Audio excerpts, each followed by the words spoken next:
This morning, you led a discussion on the use of AI in medicine, specifically, I think, how patients are using AI.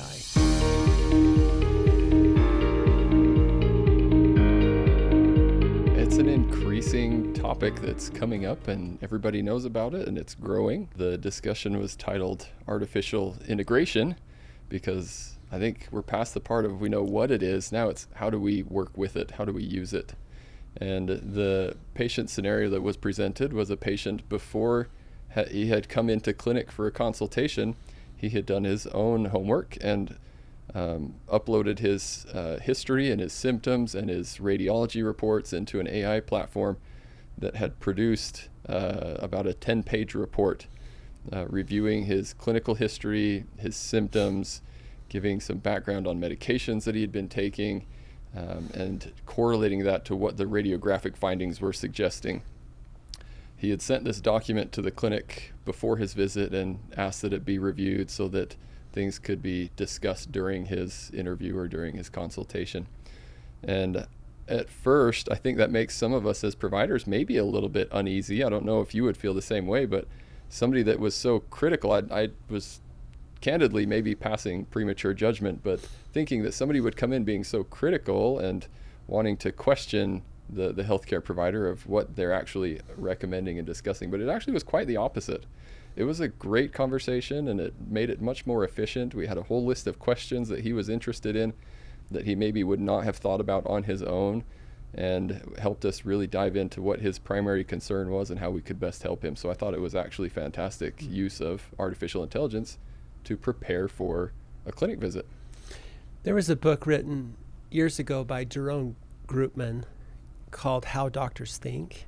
Mm-hmm. And one of the invitations in that book was for patients to take a more active role in their own healthcare. At the time it was written, it was much more difficult to do. And now the resources available to patients are significantly better. Yeah. So I agree that we welcome patients taking that active role, asking the questions, coming with some prepared answers or some prepared questions to ask, and some research or study that they've done on their own. What are some of the downsides of that approach for patients with the current resources available? Yeah, there's always the sense that information can be enlightening and empowering, but information can also be dangerous in the wrong context and the wrong setting.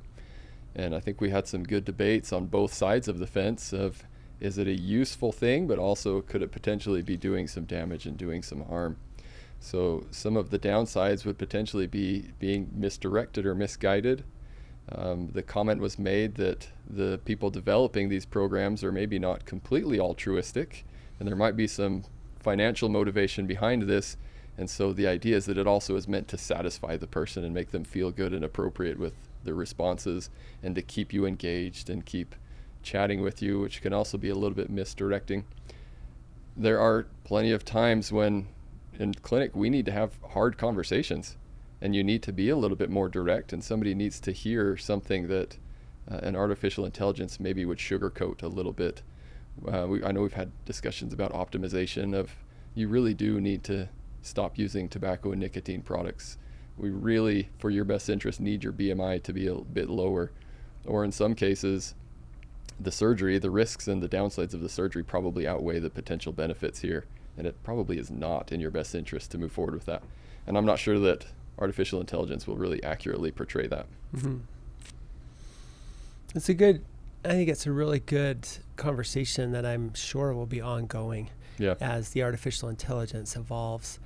I have heard people comment that physicians and care providers will be replaced by artificial intelligence. What's your thought on that? It's hard to replace the human element. I think it would be a sad society if we were less engaged than we are now. I think that's been a difficult thing. In our home, we've got preteens. We've got kids that are getting into cell phone usage and trying to ask for social media accounts and things like that. And I already see that the next generation is disconnected personally. And I feel like that would be dangerous to push that into the medical field as well, of not having a human interaction and a human element to really connect with people. I think connection is a big part of medicine and how you can do a good job of taking care of each other. Really fascinating correlation is social media and the way it connects us is in some respects artificial, and does not replace human interaction in a personal way. And the artificial intelligence is, as far as data acquisition and answers to questions, is probably the same. Yeah. Where it facilitates some interactions and it provides questions and answers that maybe we didn't think of, or correlations that we could open our minds to. But I don't think that it should ever or will ever truly replace the human connection in medicine. I hope not. Yeah. That would be a sad day. Yeah, that would be. To not have that. But we talked about another kind of the opposite side of the fence, though. Maybe it is alleviating some of the burden in medicine and in the primary care world, where they're inundated and we really need more access to primary care medicine.